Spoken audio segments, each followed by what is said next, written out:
The train whistle pierced the air at Promise Creek Station one summer morning in 1875. Sarah Winters stepped onto the platform, holding only a small carpet bag and some wrinkled letters. She had come as a mail-order bride, hoping for a new life. But when her intended groom's family saw her worn dress and empty pockets, they turned her away with cruel words. What Sarah didn't know was that Jackson Cooper, the richest rancher around, was watching everything. He saw something in her that reminded him of his own past, a determination to survive no matter what. Could this moment of rejection become the turning point that would change Sarah's life forever? Before we jump back in, tell us where you're tuning in from. And if this story touches you, make sure you're subscribed, because tomorrow I've saved something extra special for you. The afternoon sun cast long shadows across Promise Creek's dusty main street as Sarah Winters clutched her carpet bag closer, her knuckles white against the worn leather. Inside, wrapped carefully in her mother's shawl, lay the sum total of her worldly possessions.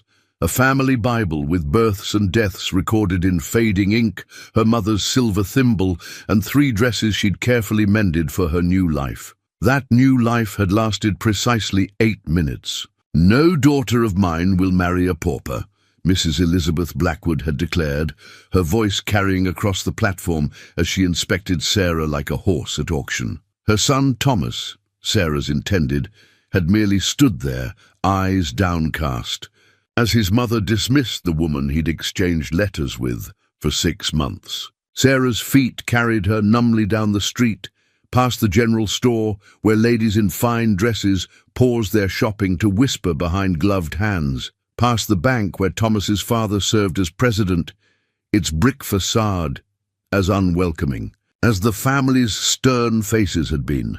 She had exactly $3.42 in her reticule, enough for perhaps 2 nights' lodging, if she could find somewhere willing to take her in. The sound of horse hooves behind her made her step quickly to the side of the wooden walkway, not wanting to add trail dust to her already travel-worn appearance. But the rider slowed beside her, and a kind voice called out, "Miss, you look like you might be seeking lodging." The speaker was an older woman with silver-streaked hair and laugh lines around her eyes. She sat comfortably astride a gentle-looking bay mare. "I'm Margaret Henderson. I run the boarding house just past the church." Sarah swallowed hard against the lump in her throat. I'm not sure I can afford—" "Nonsense," Mrs. Henderson interrupted, her expression softening. "Let's get you settled first, and we can discuss terms later. No one should be wandering these streets in this heat." Later, in a small but clean room on the boarding house's 2nd floor, Sarah finally allowed her tears to fall. She sat on the narrow bed, her carpet bag open beside her, and pulled out the stack of letters that had led her here. Thomas's handwriting flowed across the pages, promises of a comfortable home, assurances that his family would welcome her, dreams of a shared future, managing his father's investments while raising a family. All lies, it seemed. Or perhaps not lies, but dreams as insubstantial as the paper they were written on, crumbling in the face of his family's expectations and his own weakness. "I brought you some tea." Mrs. Henderson's voice came from the doorway. She entered carrying a tray with a steaming pot and 2 cups. "And I thought you might like to tell me your story. Sometimes sharing a burden makes it lighter." Sarah straightened her shoulders, quickly wiping her eyes. "I wouldn't want to trouble you." "Trouble me?" Mrs. Henderson settled into the room's single chair with a soft laugh. "My dear, you forget I run a boarding house. Other people's stories are my bread and butter. Quite literally, as they're what keep my rooms filled, and yours, I suspect, is more interesting than most."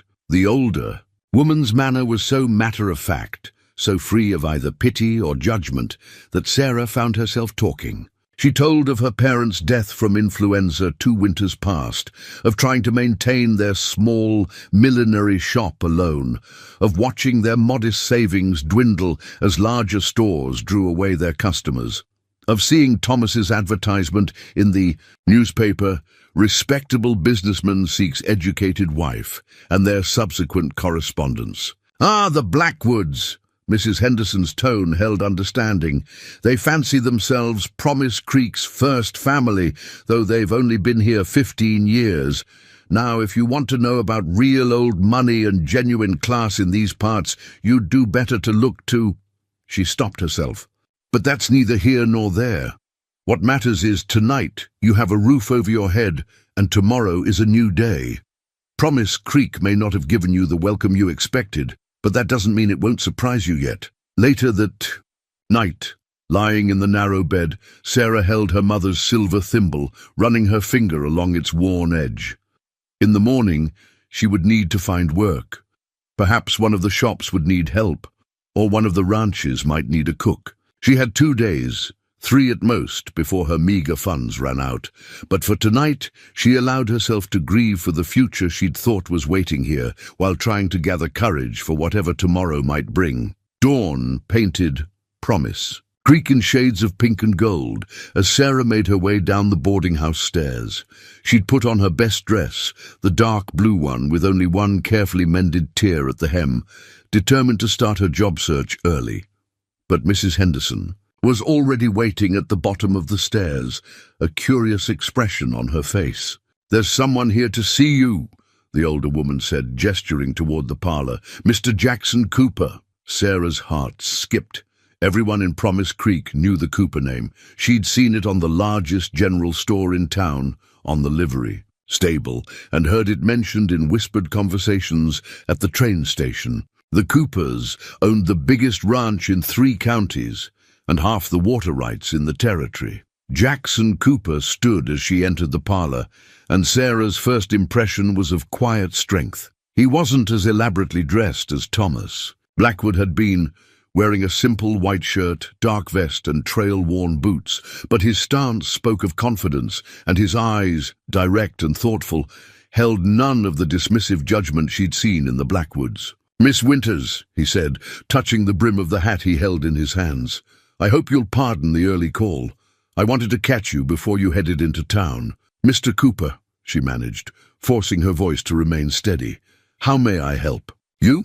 Actually," he said, "I'm hoping I might help you." He gestured to one of the parlor chairs, waiting for her to sit before taking his own seat.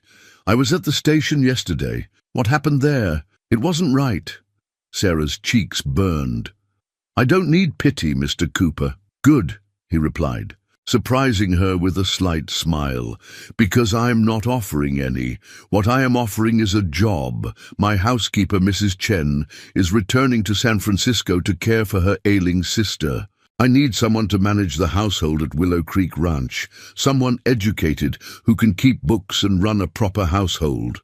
He pulled a folded document from his vest pocket, a deed, Sarah realized, as he spread it on the small table between them. The paper crackled with age and importance, showing the vast extent of Willow Creek Ranch. "It's a big responsibility," he continued. "The house staff includes a cook and 2 maids. You'd oversee ordering supplies, managing the household accounts, and ensuring everything runs smoothly.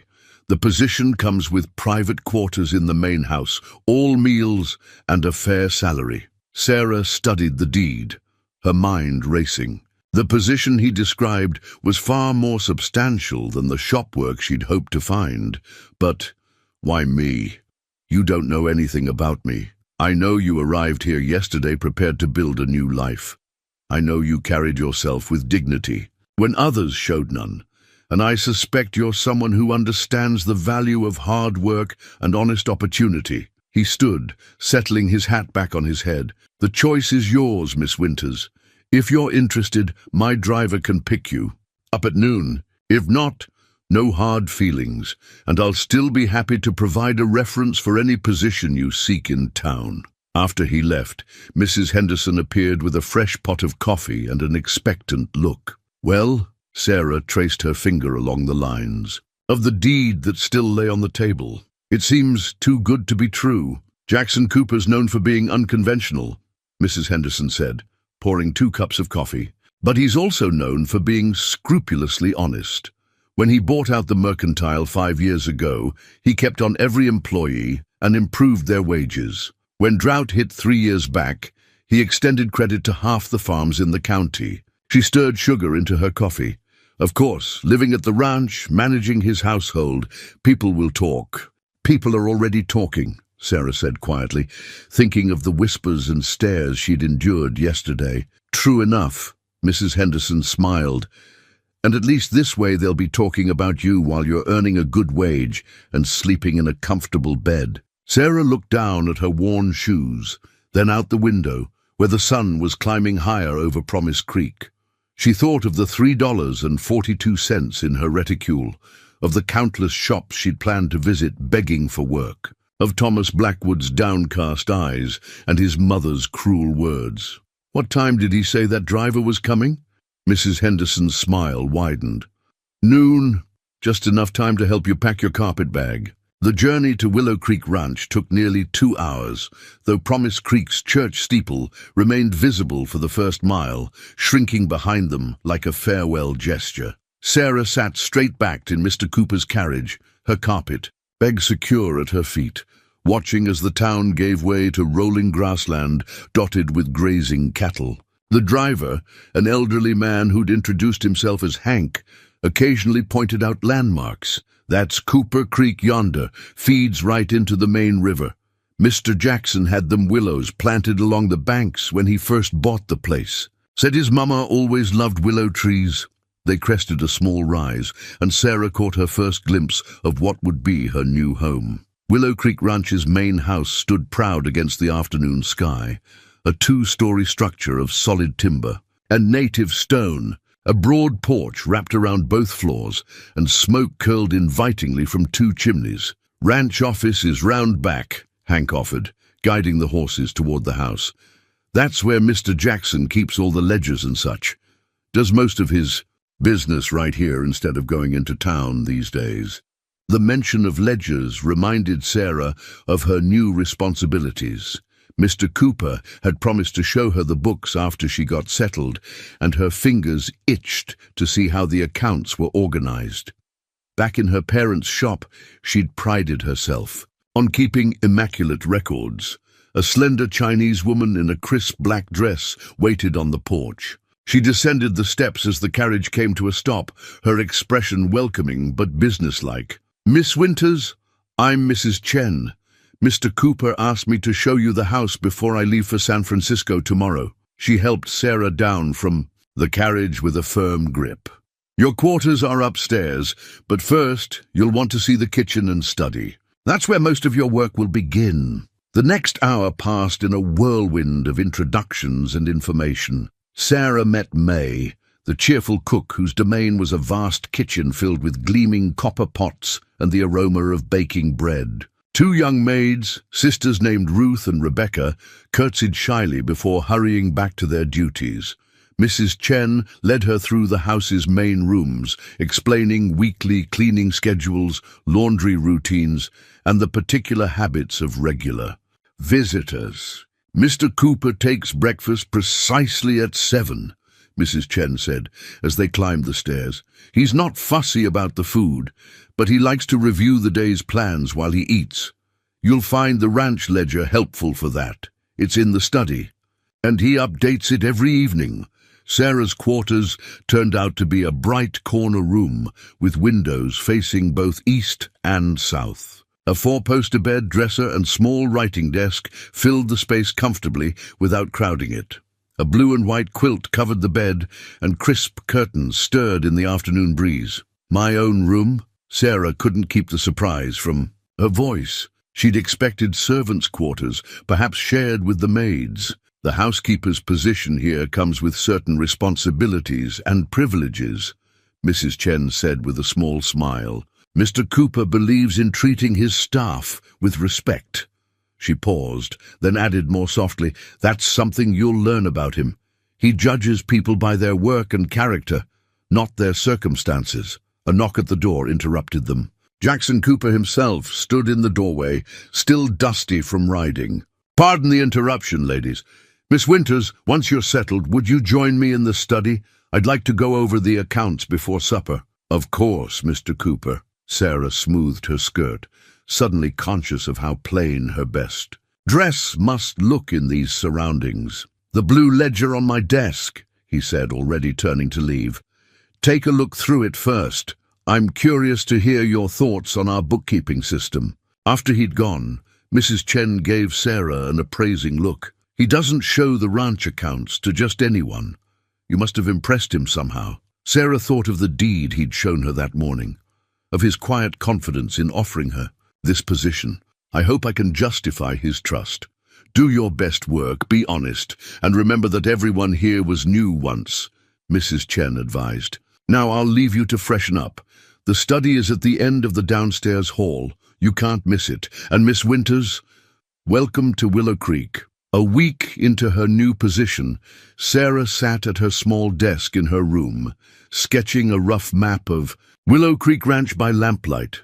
Her careful lines traced fence lines and water sources, grazing areas and cattle trails. Each morning's conversation with Mr. Cooper had added new details to her understanding, and she was determined to learn every aspect of the ranch's operations. "The north pasture needs new fencing come spring," she murmured to herself, making a note on her drawing, "and the East Creek crossing will need reinforcement before the autumn rains." A knock at her door startled her. "Miss Winters," it was Jackson Cooper's voice.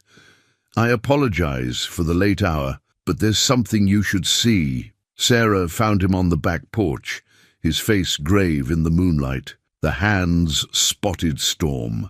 "Clouds building to the west. We'll need to move the herd from the lower pasture before morning." He hesitated. "I know it's not part of your duties, but I thought you might want to observe. Understanding the outdoor operations will help with managing the accounts." "I'd like that very much," Sarah said, trying to contain her excitement. She'd watched the ranch hands at work from a distance, but had never seen a night drive. "Where?" "Something sturdy," he advised. "May keeps extra gear in the mudroom." 30 minutes later, Sarah sat astride a gentle mare named Daisy, wearing a borrowed oilskin coat over her dress. Ranch hands moved through the darkness around them, their calls low and steady as they guided the cattle. Lightning flickered on. The horizon and the air held the sharp smell of approaching rain. "Watch how they move," Jackson said quietly, riding beside her. "Cattle are creatures of habit. Spook them and you'll have chaos. Guide them gentle. They'll follow where you lead." Something in his voice made Sarah think he wasn't just talking about cattle. The first fat drops of rain began to fall as they reached the upper pasture. Sarah's map had shown her this was the highest ground on the ranch, with natural windbreaks, formed by stands of oak trees. Now she saw how the cattle settled quickly into the familiar territory, even as the storm began in earnest. "You're good with that horse," Jackson observed as they rode back through the rain. "Have you ridden before?" "My father taught me," Sarah said, remembering summer rides through gentler country. "Before he fell ill, we used to ride every Sunday after church." Jackson nodded, and they rode in comfortable silence until the barn lights came into view. The storm was full upon them now, but Sarah felt oddly exhilarated. Her clothes were soaked despite the oilskin, her hair had come loose from its pins, and she knew she looked a fright, but she felt more alive than she had in months. "Thank you," she said as they dismounted in the barn's warmth, "for letting me come along." "You did well out there," he replied, helping her down. His hands were strong and sure at her waist, and for a moment they stood close enough that Sarah could see raindrops clinging to his eyelashes. Then he stepped back, clearing his throat. "You should get some rest. Tomorrow's still a working day." Back in her room, Sarah added new details to her map: the subtle slope of the upper pasture, the placement of the oak groves, the twisting path they'd followed in the dark. Her hands still trembled slightly from the night's excitement, and her cheeks felt warm, remembering that moment in the barn. "Don't be foolish," she told herself firmly. "He's your employer, nothing more." But as she readied herself for bed, she couldn't help glancing at her reflection in the small mirror above her dresser. The woman who looked back at her was different from the one who'd stepped off the train just a week ago. Her cheeks were flushed with color, her eyes bright. Even her hair, still damp and curling wildly around her face, seemed to speak of new possibilities. Outside her window, the storm raged on, But Sarah fell asleep to the sound of the rain and dreamed of riding through the darkness with Jackson Cooper by her side, his voice low and steady, teaching her the secrets of the land that was becoming her home. The Promise Creek Weekly Gazette rustled in someone's hands as Sarah entered the general store. She caught a glimpse of the society column before the reader. One of Promise Creek's many well-dressed matrons quickly folded the paper away. But not before Sarah saw her own name in print. Former mail-order bride finds position at prominent ranch. Miss Winters. Mr. Peterson, the store clerk, hurried forward. Mr. Cooper's usual order is ready, though he glanced at the lengthy list in her hand. I see you have some additions. Yes, Sarah said firmly, refusing to acknowledge the whispers behind her. We'll need additional supplies for the harvest crew next week, and Mr. Cooper asked me to review our standing orders. I've found some areas where we might adjust quantities. The bell above the door chimed, and Sarah's spine stiffened as she recognized the sharp tap of Mrs. Blackwood's heels on the wooden floor. Thomas trailed behind his mother like a shadow, just as he had that day at the train station. Mr. Peterson, Mrs. Blackwood's voice carried clearly across the store. I trust you haven't extended credit to certain individuals. Some people, having failed to secure a respectable position through proper channels, might seek to take advantage. Sarah's hands trembled slightly as she reviewed the order list, but her voice remained steady. Everything will be charged to the Willow Creek Ranch account. As usual, Mr. Peterson. Mr. Cooper has authorized all purchases. Of course, Miss Winters. Mr. Peterson nodded, his own tone professionally neutral. Mr. Cooper's credit is excellent. I'll have everything delivered this afternoon. How convenient. Mrs. Blackwood's words dripped with insinuation. To have such authority over another man's accounts, especially a man of Mr. Cooper's standing. Sarah turned slowly, meeting the older woman's gaze. She thought of Jackson's trust in giving, her responsibility for the household, of Mrs. Chen's respect, of the ranch hands who tipped their hats to her now when she passed. Yes, Mrs. Blackwood, it is convenient. That's why Mr. Cooper hired me, for my competence with accounts and household management. Good day. She moved to leave, but Thomas stepped forward. Sarah, I wanted to apologize. No need, Mr. Blackwood, Sarah interrupted, her voice cool. Your family's position was made quite clear. Now, if you'll excuse me, I have duties to attend to. She walked out with her head high, but her composure cracked when a familiar voice called out from the boardwalk. Well handled, Miss Winters. Jackson Cooper stood beside his horse, clearly having witnessed the entire exchange. Mr. Cooper, I didn't expect, that is, I thought you were meeting with the cattle buyers today. Finished early. His eyes held a glint of something like pride. Thought I'd ride in and see how the supply order was coming along. Join me for coffee at the hotel restaurant? We should discuss those quantity adjustments you mentioned. Sarah felt the weight of watching eyes from the store window, could practically hear the whispers that would follow. But Jackson's expression was entirely professional, his manner respectful. Thank you, yes. I have several suggestions for improving our ordering efficiency. They walked together to the hotel, Jackson shortening his stride to match hers. In the restaurant, he held her chair and signaled for coffee before taking his own seat. Now, he said, pulling out a small notebook, tell me about these adjustments you're proposing. For the next hour, they discussed household management, supply costs, and ways to streamline the ranch's operations. Sarah found herself relaxing as they talked, sharing ideas she'd been considering since reviewing the accounts. You've got a good head for business, Jackson commented as they finished their coffee. Don't let anyone make you doubt that. Walking back to where Hank waited with the wagon, Sarah caught sight of her reflection in a shop window. She looked different somehow, confident, professional, despite her simple dress and limited means. The woman in the glass wasn't a rejected mail-order bride or a subject of gossip. She was the capable manager of Willow Creek Ranch's household, chosen for her skills and trusted with responsibility. Until dinner, Miss Winters, Jackson said as he helped her into the wagon. His hand was warm around hers, his grip lingering, just a moment longer than strictly necessary. "Until dinner, Mr. Cooper," she replied, and found herself smiling all the way back to the ranch. Late one evening, Sarah sat in the ranch office, surrounded by stacks of old ledgers. She'd been studying them for weeks now, first trying to understand Jackson's system, then beginning to see patterns and possibilities. Her own notebook was filled with calculations and ideas, but she'd hesitated to share them until she was certain. "Still at it?" Jackson's voice from the doorway made her jump. He stood there in his shirt sleeves, looking tired but curious. "It's well past dinner time." "Mr. Cooper, I'm sorry, I lost track of time." Sarah began gathering her papers, but he waved her back to her seat. "Don't stop on my account. What has you so fascinated?" He pulled up a chair beside her, close enough that she caught the scent of leather and sunshine that always seemed to follow him. Sarah took a deep breath. "I've been reviewing the quarterly accounts, and I noticed something." She pulled out her notebook, pages covered in neat columns of figures. "The ranch's operating costs follow a seasonal pattern, but we're not taking full advantage of market fluctuations."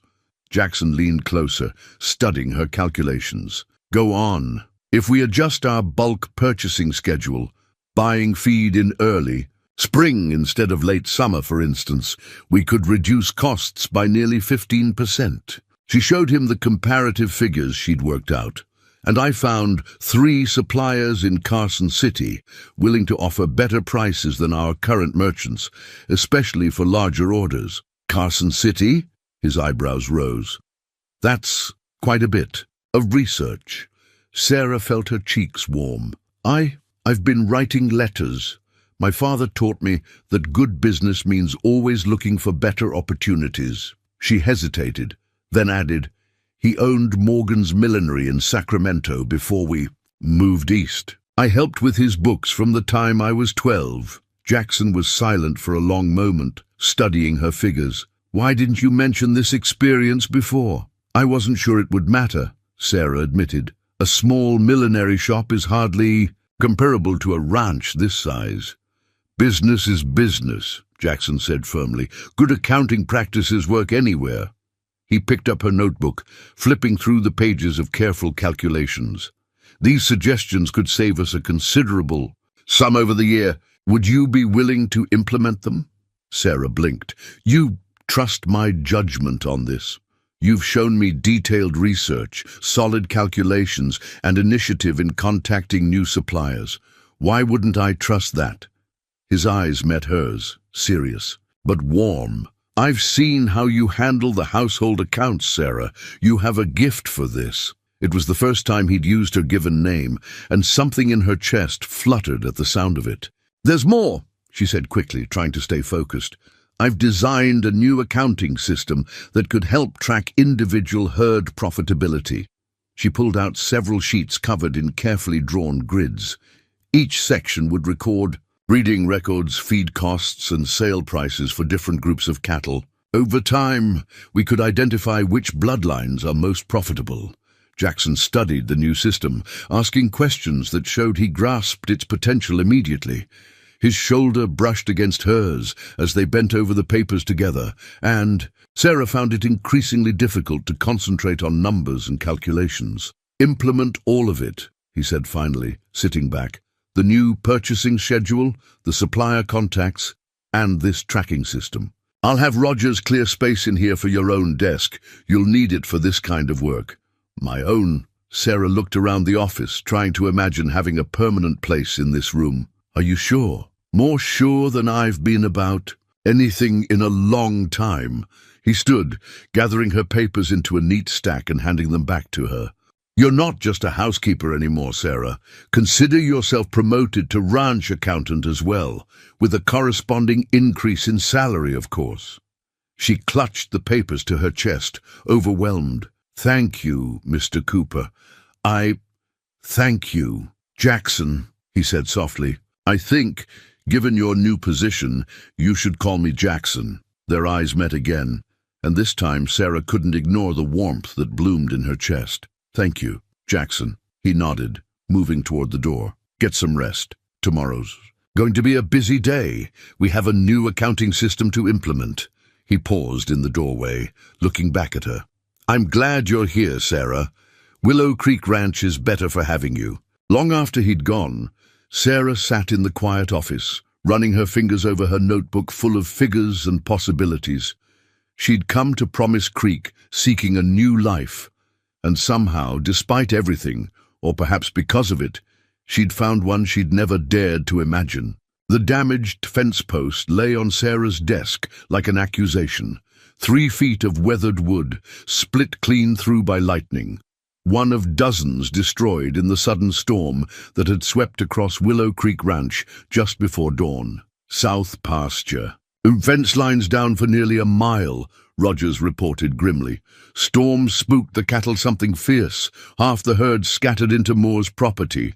Jackson paced the office, his usual calm demeanor strained. Moore's been looking for any excuse to cause trouble. If those cattle damage his crops... There's worse, Rogers continued. Creeks rising fast. If we don't get them back before... It floods. They'll be trapped on the wrong side, Jackson finished. He turned to Sarah, who was already pulling out her map of the ranch. Those new cattle we just bought, what was their total value? $12,000, Sarah answered, without hesitation. Almost a quarter of our operating capital for the year. Lightning flashed outside, followed almost immediately by a thunderclap that rattled the windows. The storm was returning. We need every hand we can get, Jackson said, shrugging into his oilskin coat. Rogers, round up everyone. I'm coming. 2, Sarah interrupted, standing up. Sarah, no. It's too dangerous. I can ride as well as any of your hands, she insisted. And I know exactly which cattle we're looking for. I helped record every marking when they arrived. She pulled her own copy of the cattle records from her desk. We can't afford to lose them, Jackson. You know I'm right. Their eyes met across the desk, and Sarah saw the moment he accepted her logic. Stay close to me, he finally said, and if I tell you to head back, I'll use my own judgment, she finished firmly, already reaching for her borrowed coat. An hour later, Sarah rode through sheets of rain beside Jackson, watching his hands guide the scattered cattle back toward Willow Creek land. Her hair was plastered to her face, her skirts were soaked through, but she felt eerily calm as she called out the identifying marks of each animal they found. White face, split ear on the left, she shouted over the storm. That's one of the new ones. The creek was a roaring threat to their left, its banks already overflowing. They'd managed to gather most of the herd, but 3 valuable bulls were still missing. There, Jackson pointed to a cluster of trees where dark shapes moved. In the gloom, the missing bulls, but they were on the wrong side of a rapidly rising stream, a tributary of the main creek. The old crossing, Sarah called out, remembering her map. There's a shallow point 50 yards upstream. Jackson nodded, and they rode hard through the rain. The crossing was barely visible, but Sarah had studied every detail of the ranches. Waterways. She watched in terror as Jackson guided his horse into the rushing water, leading the way. The current pulled at his mount's legs, but they made it across. Stay there, he shouted back to her. I'll drive them around. But Sarah was already urging Daisy forward. She couldn't let him face this alone. The water was shockingly cold, as it swept past her horse's flanks, and for a moment she thought they might be carried away. Then Daisy's hooves found purchase on the far bank, and they were across. Together they worked the bulls away from the trees and toward the crossing. The animals were reluctant to move, but Sarah had learned more about cattle handling than she'd ever expected to need. She used her voice and her horse's presence, just as she'd seen Jackson do, guiding rather than forcing. Almost there, Jackson called encouragingly as the first bull stepped into the water. Easy now. The crossing seemed to take forever, but finally all 3 bulls were safely on the right side of the stream. Sarah turned Daisy to follow, but a massive crack of lightning split the sky. The horse reared in terror, and Sarah felt herself slipping from the saddle. Strong arms caught her before she hit the ground. Somehow Jackson had reached her in time, pulling her against his chest as Daisy bolted away. "I've got you," he said hoarsely, his heart pounding against her cheek. "I've got you, Sarah." They stayed like that for a long moment, rain pouring. Down around them, his arms tight around her waist. When he finally set her on her feet, his hands lingered at her sides. "We should get back," he said, but he made no move to release her. "Yes," Sarah whispered, looking up at him. Rain dripped from his hat brim, and his eyes were dark with something more than concern. Thunder rolled overhead, breaking the spell. Jackson helped her mount behind him on his horse, and her arms went around his waist as they rode back toward the ranch. Sarah told herself she held on so tightly because of the storm, but they both knew it wasn't true. The Promise Creek Harvest Festival was the social event of the season, and Sarah's hands trembled slightly as she pinned up her hair. She'd used part of her new salary to buy fabric for a new dress, deep green silk that May had helped her sew into something far more elegant than anything she'd owned before. "Miss Sarah?" Ruth knocked softly before entering with a small envelope. "This just came from Mr. Cooper." Inside was a dance card, already filled out in Jackson's steady hand. "Save me the first dance, J." Sarah touched the card gently, remembering his words from breakfast. "As ranch accountant, your presence at the festival is expected. We should arrive together, for propriety's sake, of course." Now, hearing his boots on the stairs, she tucked the dance card into her pocket and took a final look in the mirror. The woman who gazed back seemed both familiar and strange. Still, Sarah Winters, but somehow more. "You look beautiful." Jackson's voice came from her doorway. He wore a formal black suit that made him even more handsome than usual, if that was possible. "Thank you," she managed, taking his offered arm. "For everything." The festival was held in the town hall, decorated with autumn leaves and golden bunting. As they entered, Sarah felt the weight of every eye in the room, heard the whispers start immediately, but Jackson's arm was steady under her hand as he led her through the crowd. "Miss Winters! Mr. Cooper!" Mrs. Henderson approached with a warm smile. "How lovely to see you both. Sarah, dear, that color suits you perfectly." Before Sarah could respond, the music started, a gentle waltz. Jackson turned to her with a slight bow. "I believe this one is mine." He led her onto the dance floor with confident grace. Sarah had learned to dance years ago, but she'd never had a partner who made it feel so natural, so right. His hand was warm at her waist, and she found herself relaxing into the movement despite the watching crowd. "You're a wonderful dancer," she said softly. "My mother insisted on lessons," he replied with a small smile. "Said a man should know how to lead properly, in dancing and in life." His eyes met hers. "She would have liked you, Sarah." The music swelled around them, and for a moment, Sarah forgot about the whispers, forgot about propriety, forgot about everything except the way Jackson was looking at her. Then a sharp voice cut through her reverie. "Really, Thomas, I don't know why you're so concerned.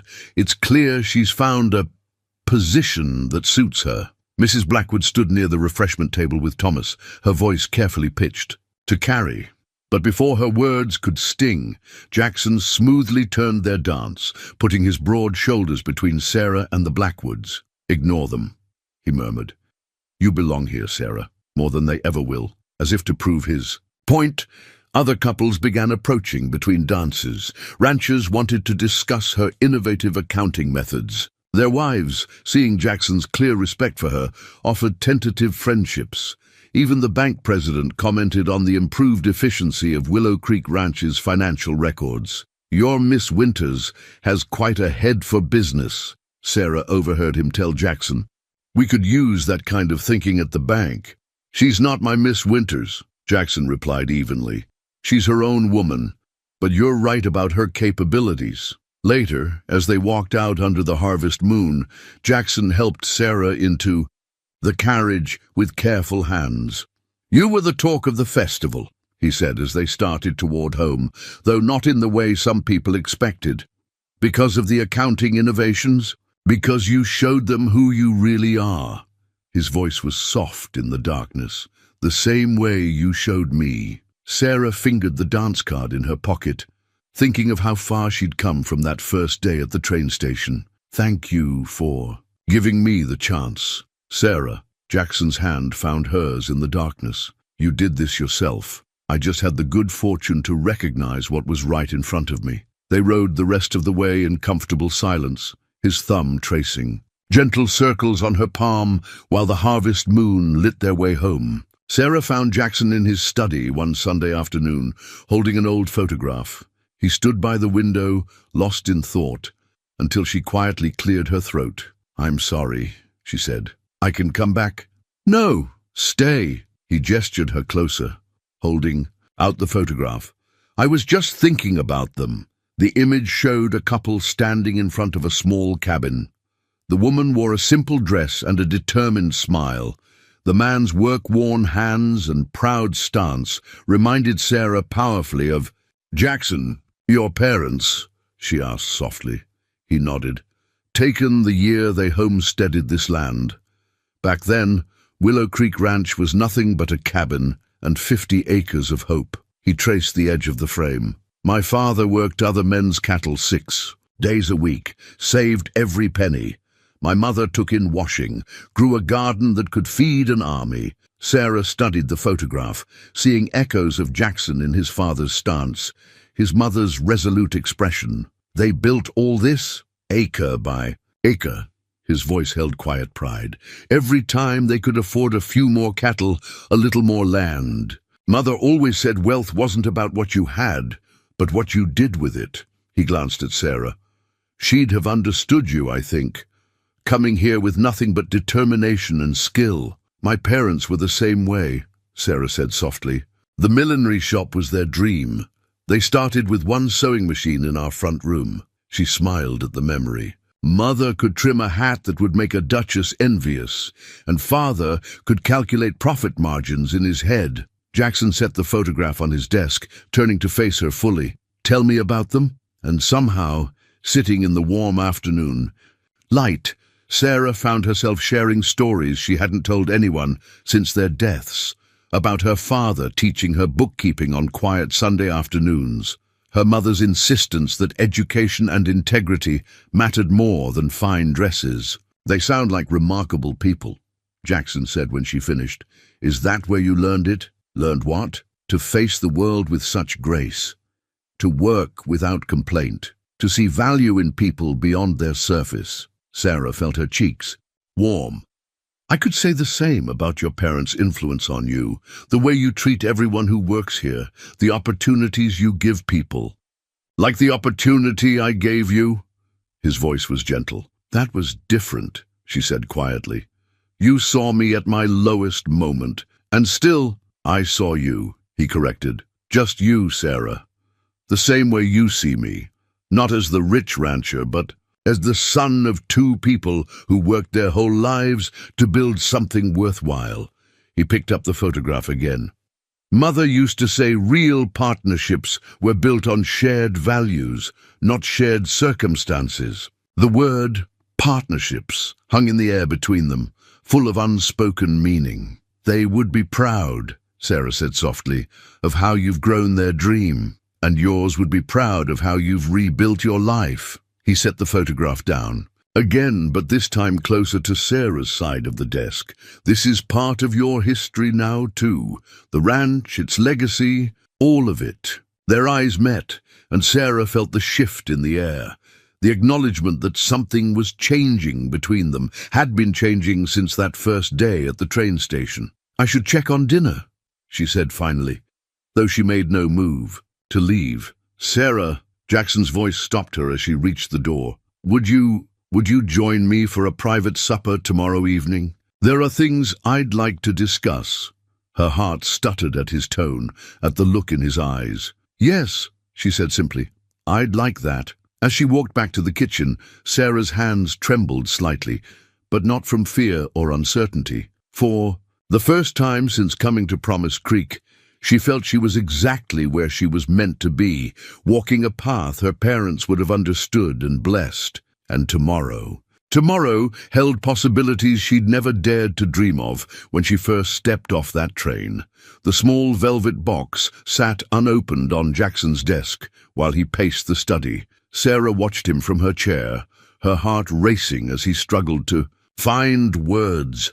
something she'd never seen him do before. "I had a whole speech prepared," he said finally, running a hand through his hair, "about the ranch's future, about partnership opportunities, about combining our business acumen." He stopped pacing, turning to face her. "But sitting here with you now, none of that seems to matter as much as the simple truth." "Which is?" Sarah's voice was barely a whisper. Jackson picked up the velvet box, but didn't open it yet. "When you stepped off that train, something changed at Willow Creek Ranch. You brought life and intelligence and grace to everything you touched. The accounts improved, yes, but more than that, you improved us. All of us." He smiled softly.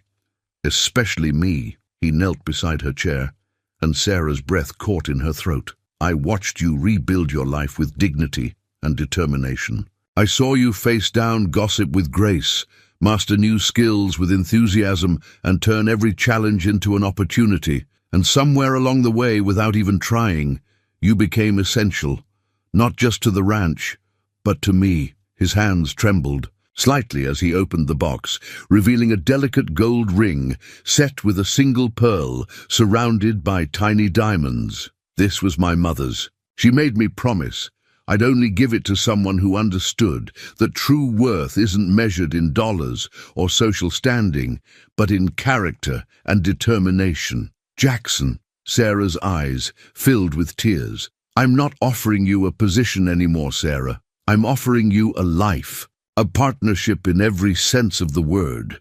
His eyes held hers, vulnerable and hopeful. "I love you. I think I started falling the moment I saw you hold your head high in the face of rejection. I know I'm asking you to take another chance on marriage, and if you need time—" "Yes," Sarah interrupted, her heart too full to wait another moment. "Yes to time, or yes to—" She slid from her chair to kneel beside him, taking his face in her hands. "Yes to you. Yes to partnership. Yes to love. Yes to all of it." The ring slipped onto her finger as if it had been made for her. Jackson's hands shook as he placed it there, then lifted her fingers to his lips. "I had a whole business proposal prepared too," he said with a soft laugh, "about making you full partner in the ranch operations, sharing the profits, expanding our holdings. We can discuss business tomorrow." Sarah's fingers traced his cheek. "Right now, I just want to remember this moment, how it feels, how you look at me, how I'll look at you for the rest of our lives," he promised, drawing her closer. Their first kiss was gentle, tentative, like a question finally being answered. The second was deeper, fuller, years of growing love and trust flowing between them. When they finally parted, Jackson rested his forehead against hers. "I should have done this months ago." "No," Sarah said softly, "this was the perfect time. We needed to build trust first, to know each other's hearts." She looked down at the ring, its pearl glowing softly in the lamplight. "To understand that we're stronger together than apart." Jackson stood, pulling her up with him. "I'll make the announcements tomorrow, unless—" He hesitated. "Would you prefer a long engagement?" Sarah thought of the journey that had brought her here, from desperate mail-order bride to confident businesswoman, from stranger to beloved partner. "I think we've waited long enough, don't you?" His smile lit up his entire face. "I'll send for the preacher whenever you're ready." 2 weeks, she decided. Time enough for a proper wedding, but not so long that people think we're unsure. She grinned. "Besides, the ranch books need closing for the quarter, and I'd rather do it as Mrs. Cooper." Jackson laughed, pulling her close again. "My practical, beautiful bride, how did I get so lucky?" "We both got lucky," Sarah corrected, thinking of that day at the train station. "Sometimes life's greatest blessings come disguised as disappointments." She caught a glimpse of their reflection in the window, her in her simple dress, him in his work clothes, both glowing with joy. Not a fancy couple, perhaps, but a genuine partnership, just as their parents would have wanted. The marriage license lay on the courthouse desk, its ink still drying. Sarah watched as Jackson signed his name with a steady hand, then passed the pen to her. As she wrote Sarah Cooper for the first time, she felt the weight of the moment. Not just a new name, but a new chapter beginning. "That's all in order," Judge Martinez said warmly, "though I must say this is the smallest wedding party I've seen in quite some time." Sarah smiled, glancing at their only witnesses, Mrs. Henderson and Rogers. They'd chosen a private ceremony, saving the celebrations for the ranch gathering later. No elaborate church wedding, no society spectacle, just 4 people in the judge's office and 2 hearts ready to join as one. "Sometimes the smallest ceremonies mean the most," Mrs. Henderson observed, dabbing at her eyes, "especially when they're built on something real." Back at the ranch, the transformation awaited them. The hands had decorated the main house with wildflowers and ribbons, and May had outdone herself preparing a feast. But it was the study that brought tears to Sarah's eyes. A second desk had been installed beside Jackson's, with a brass nameplate reading, "Mrs. Sarah Cooper, partner." "Welcome home," Jackson whispered, squeezing her hand. The celebration was everything Sarah could have wished for. Ranch hands and their families gathered in the yard, sharing food and stories. Children played tag between the tables, and even the most weathered cowboys had smiles on their faces. "Speech!" someone called out as the sun began to set. "Speech from the happy couple." Jackson stood, drawing Sarah up beside him. "I could talk about luck," he began, his voice carrying across the yard. About how fortune smiled on Willow Creek Ranch the day Sarah stepped off that train. But it wasn't luck that built this partnership. It was hard work, determination, and the kind of courage that turns setbacks into stepping stones. He turned to face her fully. Sarah didn't just bring her business skills to the ranch. She brought her heart, her integrity, and her vision of what we could become together. She made us better, made me better, by believing in the power of true partnership. Sarah squeezed his hand, finding her own voice. "When I came to Promise Creek, I thought I was seeking security. What I found instead was purpose. This ranch, these people." She looked around at the faces that had become family. "You didn't just give me a place to work. You gave me a home." Later that evening, as lanterns twinkled in the gathering dusk, and fiddle music floated on the air, Sarah and Jackson slipped away to the porch. She wore a simple white dress, not the elaborate gown she'd once imagined as a mail-order bride, but one that felt truly her. "Happy?"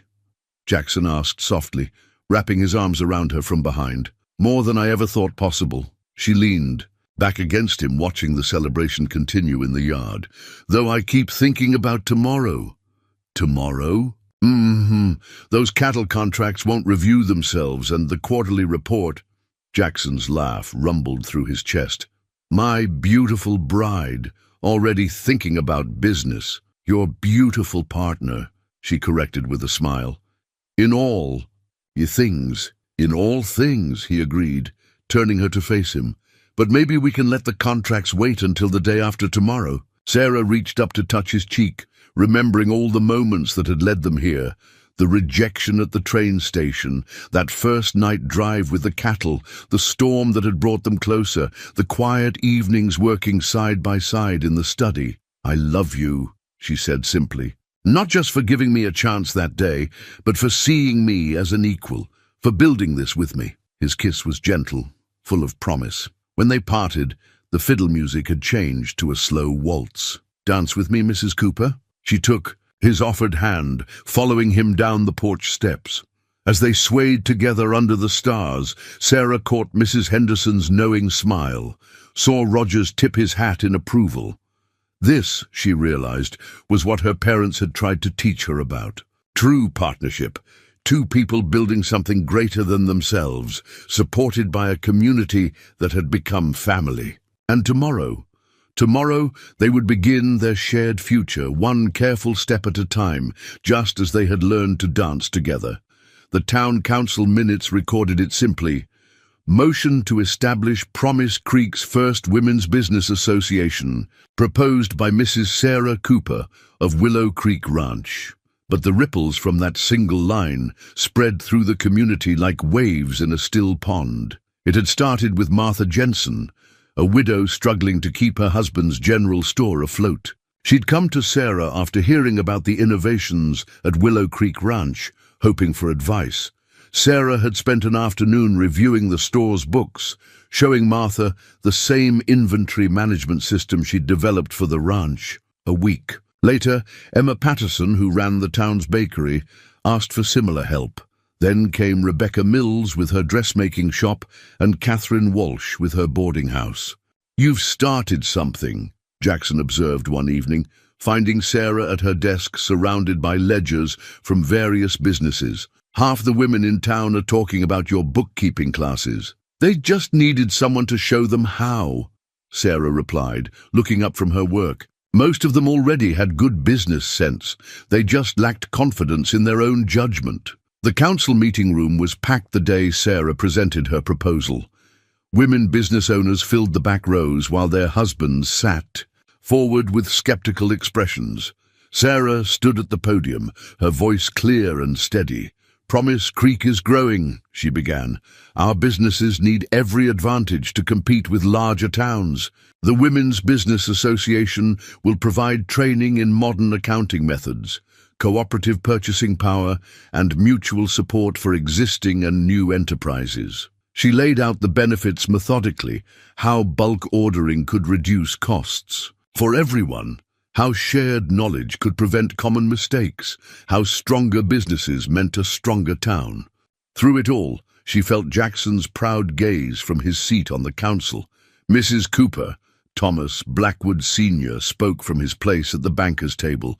"While your enthusiasm is admirable, surely you understand that complex business matters are exactly what these women handle every day," Sarah interrupted smoothly. "I've reviewed the books of 12 businesses in town. Everyone shows sound, underlying management. With proper training and support, they could expand their operations significantly," she smiled, "requiring, of course, additional banking services." A murmur ran through the crowd. Thomas Sr. sat back, momentarily silenced by her deft handling of his objection. "I move to approve the proposal," Jackson said formally. "The benefits to our community are clear." "Seconded," called Mrs. Henderson from the audience. As a property owner, she had voting rights, something Sarah suspected many had forgotten. The motion passed, though not unanimously, but Sarah cared. Less about the vote than the faces of the women in the back of the room. She saw hope there, determination, and a new awareness of their own potential. "That was quite a speech," Jackson said later as they rode home together. "I don't think I've ever seen the old guard quite so flustered." "They'll adapt," Sarah said confidently, "especially when they see the results. Martha's store is already showing a 15% increase in profits since implementing the new system." Jackson reined his horse closer to hers. "You know what I love most about you? The way you see possibilities where others see problems.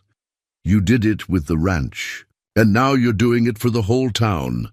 I learned it from you," she reminded him. "You saw possibility in me when everyone else saw a destitute mail-order bride." "No," he corrected gently. "I just saw you clearly. The same way you see these women, not for their circumstances, but for their potential." The autumn sun was setting behind them as they approached Willow Creek Ranch, painting the sky in shades of promise. Sarah thought of all the twists and turns that had led her here, of how rejection had opened the door to something far better than she'd originally hoped for. "We're going to change things," she said softly. "Not just the ranch, not just the businesses, the whole way people think about what's possible." Jackson reached across the space between them, taking her hand. "Together," he agreed. "That's how all the best changes happen." The drought records told a grim story. Sarah studied the yellowed pages from previous years, comparing them to their current situation. 3 months without significant rain, wells running low, grass turning brown and brittle across the pastures. "Moore's selling his cattle at half price," Jackson reported, entering the study with dust on his coat and worry in his eyes. "Carson's already sold out completely. They're saying this could be the worst drought since '62. Sarah pushed the records aside, pulling out their current ledger. "How long can we maintain the herd with the remaining water? Maybe 6 weeks. We're hauling from the North Creek, but it's slowing to a trickle." He ran a hand through his hair, leaving it standing on End. If we don't get rain soon, then we adapt, Sarah said firmly. Show me the water survey maps again. They spread the maps across her desk, studying the network of creeks and springs that fed the ranch. Sarah traced the lines with her finger, remembering something she'd noticed during her first weeks here. The old mining tunnels, she said suddenly. The ones that run under the East Ridge. You said they always had water in them. Jackson straightened. They're dangerous, Sarah. That's why we sealed them off. But the water's still there, isn't it? Underground springs feeding them. She pulled out her own map of the ranch, the one she'd drawn that first month. Look, they're higher than the main pastures. If we could channel that water, it would take significant engineering and capital we don't have right now. Sarah was already pulling out calculations. We have the money I saved on feed contracts and... She hesitated. I still have my mother's silver thimble. Other pieces too. They're worth something. Sarah, no, those are your memories. And this ranch is our future. She took his hand. My parents built their business from nothing. They taught me that sometimes you have to risk what you have to protect what matters. Jackson studied her face for a long moment. You really think this could work? I think we have to try, not just for us, but for everyone who depends on this ranch. She squeezed his hand. We're partners, remember? In good times and bad. The next weeks were a blur of activity. Engineers were consulted, plans drawn up. Sarah sold her silver, adding the funds to their carefully managed reserves. Ranch hands dug channels and laid pipe, working through the heat of the day to redirect the underground water. The whole town watched and whispered. Some said they were fools to throw money at a lost cause. Others started calling Sarah that crazy Cooper woman behind her back. But she kept working, kept calculating, kept believing. The day they opened the first channel was like a miracle. Water flowed down the newly cut ditches, spreading life across the parched earth. It wasn't enough to save every pasture, but it was enough to keep their core herd alive. You did it, Jackson said softly, standing with her as they watched the water flow. We did it, she corrected, all of us together. That evening they sat on the porch, watching the sun set over their still struggling but surviving ranch. Sarah fingered the empty spot on her charm bracelet where her mother's thimble had hung. Do you regret it? Jackson asked, noticing the gesture. No. Sarah leaned against his shoulder. Mama always said things were just things. It's what you build with them that matters. Speaking of building, Jackson pulled a small package. From his pocket, I had this made to replace what you gave up. Inside was a silver charm in the shape of a water droplet, engraved with the date they'd opened the channels. So you'll remember, he said softly, that sometimes the biggest tests lead to the best solutions, and that faith in each other is worth more than silver. Sarah touched the charm gently, thinking of all they'd faced together. The drought wasn't over. They could see that in the dusty horizon and feel it in the hot wind, but they'd found a way forward, just as they always had. Whatever comes next, she said. We'll face it together, Jackson agreed, pulling her close as the evening star appeared above their land. The way we do everything that matters. The letter arrived on a bright spring morning, Sarah's old name written in a once familiar hand. Miss Sarah Winters, care of Willow Creek Ranch. Just seeing it made her pause, remembering that hopeful girl who'd once treasured similar letters. Thomas Blackwood's handwriting, she murmured, showing the unopened envelope to Jackson across their shared desk. He must not have heard I'm married, or chose to ignore it, Jackson said quietly. Would you like me to send it back? Sarah shook her head. No. Whatever he has to say, I can face it now. The letter was 4 pages long, filled with explanations and apologies. Thomas wrote of regret, of standing up to his parents at last, of hoping to make amends. He'd heard of her success with the Women's Business Association, her handling of the drought crisis.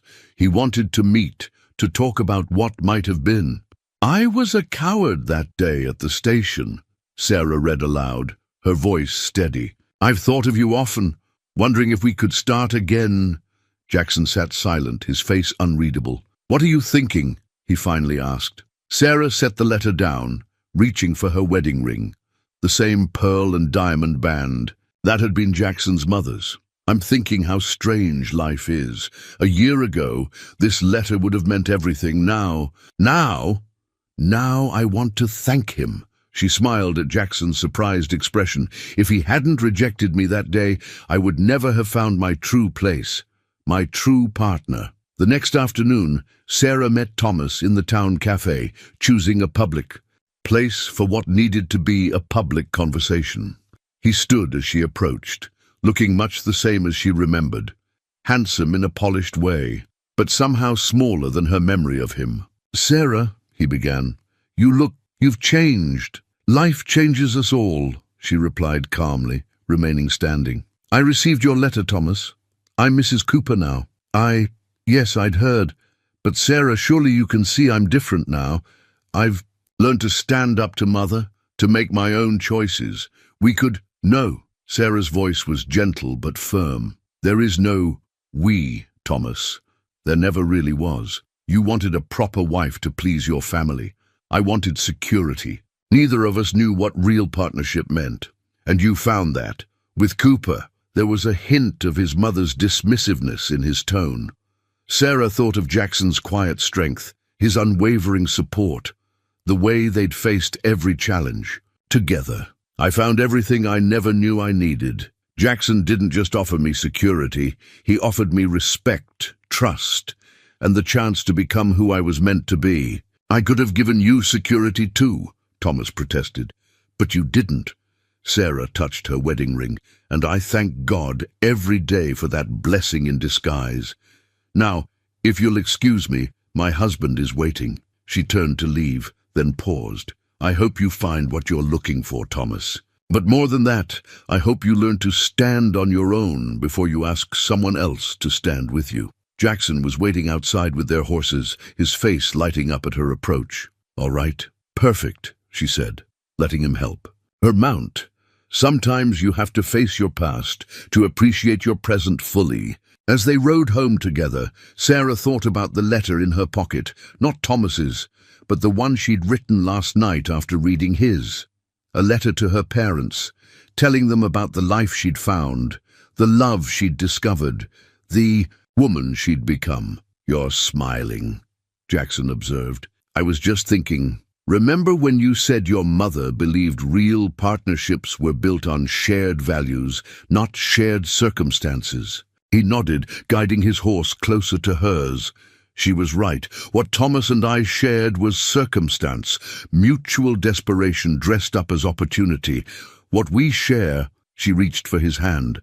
This is built on something real as it gets, Jackson agreed, his fingers warm around hers as they rode toward home. The schoolhouse plans lay spread across the town council table, meticulously drawn with notes in Sarah's careful hand. What had started as a simple idea during a Women's Business Association meeting had grown into something bigger, a vision for Promise Creek's future. The current schoolroom above the mercantile isn't enough anymore, Sarah explained to the council. We have 38 children of school age now, with more coming as the town grows. They deserve better than a cramped space with poor lighting and no proper books. She'd done her homework thoroughly, as always.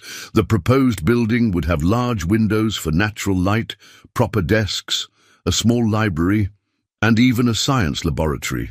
Most importantly, it would have space for additional classes, including evening sessions for adults who wanted to improve their education. The cost is considerable, Thomas Blackwood Sr. observed from his seat at the banker's table. The investment will pay dividends, Sarah countered, pulling out her calculations. Better educated children become more capable adults. More capable adults build stronger businesses. She smiled slightly. Which need more banking services. A ripple of amusement went through the room. They'd learned to expect this kind of thorough planning from Sarah Cooper. Willow Creek Ranch will donate the land, Jackson added from his council seat. 5 acres on the north edge of town, with good access to the main road. And the Women's Business Association has already raised half the construction costs, Sarah continued. We've also secured commitments from 15 local businesses to provide materials at cost. She saw the moment the council began to shift, their expressions moving from skepticism to consideration. But it was Martha Jensen who made the decisive argument, standing up from her place in the audience. My Jeremy couldn't read until Mrs. Cooper started tutoring him during her business meetings with me, she said clearly. Now he reads everything he can get his hands on. Imagine what he could do with a proper school. Other voices joined in. Parents whose children had benefited from Sarah's informal teaching. Business owners who saw the value of better education. Ranchers who wanted their children to have opportunities they'd never had. The vote, when it came, was unanimous. Later that evening, Sarah and Jackson rode out to the proposed school site. The setting sun painted the empty field in shades of gold, and Sarah could almost see the building that would stand there, not just a school, but a symbol of Promise Creek's growth and ambition. You know what this reminds me of, Jackson said, dismounting to help her down. That first day in my study, when you showed me your ideas for improving the ranch's accounting system, you had the same look in your eyes then, like you could see possibilities no one else had noticed. Sarah squeezed his hand. I learned that from you. You saw possibility in me when everyone else saw just another poor mail-order bride. No, he corrected gently. I saw you, just like you see these children, not for what they are, but for what they could become with the right opportunities. They walked the property together, Sarah pointing out where each part of the school would stand. The main classroom here, the library there, the laboratory with its big north-facing windows. We'll need a proper teacher, she mused. Someone who understands that education is about more than just reading and figures. It's about teaching children to think, to question, to see possibilities. Like someone taught you? Sarah nodded, remembering her parents' insistence on education, their patience in teaching her business skills, their belief that knowledge was the one thing that couldn't be taken away. They'd be proud of you, Jackson said softly. Not just for this, but for everything you've built here. We've built, she corrected. Everything we've done together. As they rode home in the gathering dusk, Sarah thought about all the changes she'd seen in Promise Creek since that first difficult day. The town had grown, yes, but more than that, it had grown in the right ways, becoming more inclusive, more forward-thinking, more focused on building a future than maintaining old prejudices. Penny for your thoughts? Jackson asked. Sarah smiled. I was just thinking, sometimes the best gifts we can give are the ones that keep growing after we're gone. Like education, like opportunity, like faith in possibility. Like love, Jackson added quietly, and Sarah's heart swelled with the simple truth of it. The garden design was Sarah's idea, but it had quickly become their shared passion. What started as a simple sketch on the back of a ranch report had grown into an elaborate plan, a peaceful haven behind the main house, complete with winding paths, flower beds, and a small pond fed by the spring they discovered during the drought. My mother always wanted a proper garden, Jackson said one evening as they worked together, marking out the flower beds. She managed to grow a few roses, but there was never enough time with all the ranch work. Sarah paused in her measuring to watch him drive a stake into the ground. After more than a year of marriage, she still found herself struck by moments like this, the easy strength in his movements, the quiet tenderness in his voice when he spoke of his parents. Tell me more about her roses, she said softly. Yellow. Uns climbing up the porch posts? He smiled at the memory. She said they reminded her of sunshine, even on cloudy days. Father used to bring her cuttings whenever he rode into Carson City. Sarah made a note on their design. Then we'll plant yellow roses here, by the entrance, and maybe we could add some of those purple irises, like the ones my mother loved. A garden of memories, Jackson mused, moving to stand behind her, his arms encircling her waist. And new beginnings. The new beginnings part had been unexpected, but welcome news, shared just that morning. Sarah's hand drifted to her still flat stomach, and Jackson's covered it protectively. We don't have to do this now, he murmured. The garden can wait. No, Sarah said firmly. I want our child to have this, a place of beauty and peace, where they can learn about their grandparents through the flowers they loved. They worked until dusk, laying out paths and preparing soil. The ranch hands had offered to help, but this felt like something they needed to do themselves, a labor of love, creating something purely for joy rather than profit. I never thought I could be this happy, Sarah admitted, as they sat on the porch later watching the stars emerge. That day at the train station, when everything seemed to be falling apart. That day, you were exactly where you needed to be, Jackson finished. Even if neither of us knew it yet. She turned to study his face in the fading light. When did you know that this was more than just giving a desperate woman a chance? Jackson's fingers traced patterns on her palm. There were moments. The way you tackled the ranch accounts with such enthusiasm. How you held your head high in town despite the gossip. But I think I truly knew during that night drive in the storm. You were soaked through, probably terrified, but so determined to do your part. I remember thinking, this is what a real partner looks like. For me, it was the little things, Sarah said softly. How you always listened to my ideas, even when they seemed impossible. The way you made space for me in your study, your home, your life. How you saw me, really saw me, when everyone else just saw circumstances. A cool breeze carried the scent of fresh-turned earth and promise from their newly marked garden. Soon it would be filled with flowers, yellow roses for his mother, purple irises for hers, and new varieties they would choose together. I was thinking, Jackson said, his hand settling protectively over her middle again. If it's a girl, we might name her Rose, or Iris, if you prefer. Sarah's heart swelled with love for this man who understood without being told how much that would mean to her. And if it's a boy, then we'll just have to plant twice as many flowers in his honor, she laughed, leaning into his embrace. I love you, Jackson Cooper, more than I ever thought possible. And I love you, Sarah Cooper, more every day. They sat together in comfortable silence, watching the first stars appear over their land. Tomorrow would bring new challenges, a ranch to run, a school to build, a baby to prepare for. But tonight was for this, shared dreams, gentle touches, and the deep certainty that they had found something rare and precious in each other. In the gathering darkness, Sarah could just make out the stakes marking their future garden. Like their love, it would take work and patience to bring to full bloom, but the foundations were solid, the ground was fertile, and their hearts were ready to nurture whatever grew. The family portrait sat in pride of place on Sarah and Jackson's shared desk, taken on the day of the new schoolhouse dedication. Sarah stood beside Jackson, one hand resting on her now visible pregnancy, while behind them rose the gleaming windows and fresh-painted walls of Promise Creek's future. Quite a difference from that first train station photograph, Mrs. Henderson remarked, stopping by the ranch office to deliver some papers for the Women's Business Association. Sarah smiled, remembering that desperate girl with her single carpet bag.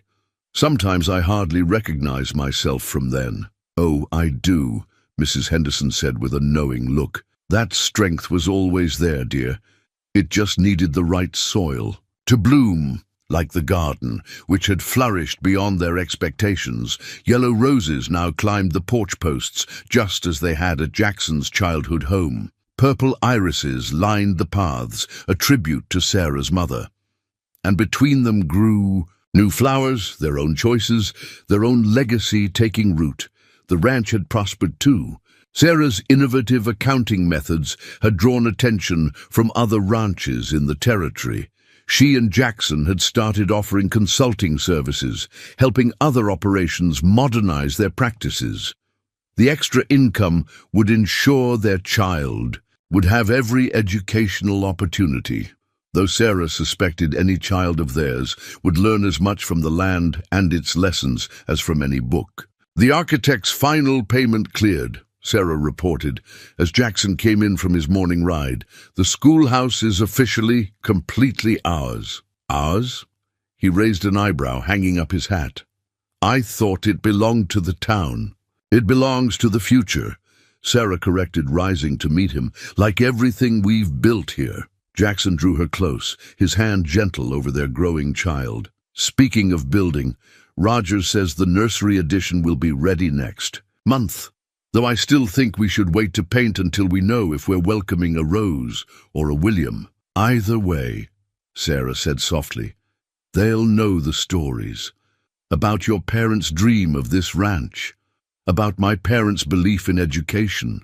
About that day at the train station that seemed like an ending, but was really a beginning. And about their remarkable mother," Jackson added, "who turned rejection into triumph and taught an entire town to see beyond circumstances to possibility." Sarah touched the family portrait, then let her fingers drift to her mother's silver. And thimble, returned to her by Jackson, who'd secretly bought it back from the jeweler during the drought crisis. It served now as a reminder that sometimes what seems lost is merely waiting to return in a different form. "I got another letter from Thomas yesterday," she said. "He's engaged to a schoolteacher from Carson City. Asked if she could visit, learn about our Women's Business Association." Jackson smiled. "Life has a way of coming full circle, doesn't it?" Through the window, they could see Promise Creek spreading below them, no longer the harsh town that had rejected a poor mail-order bride, but a thriving community that had learned to value substance over appearance, possibility over prejudice. "Do you ever wonder," Sarah asked, "what would have happened if you hadn't been at that train station that day?" "No," Jackson said simply, "because I believe some things are meant to be. Not in an easy way, but in the way that the right people find each other at the right time, ready to build something greater than themselves." Sarah thought of all the twists and turns that had led them here, to this ranch, this love, this future, growing beneath her heart. "Together," she said softly. "Together," Jackson agreed, kissing her gently, "the way all the best stories end." But they both knew it wasn't really an ending. In the garden, new flowers were always blooming. In the schoolhouse, new minds were opening to possibility.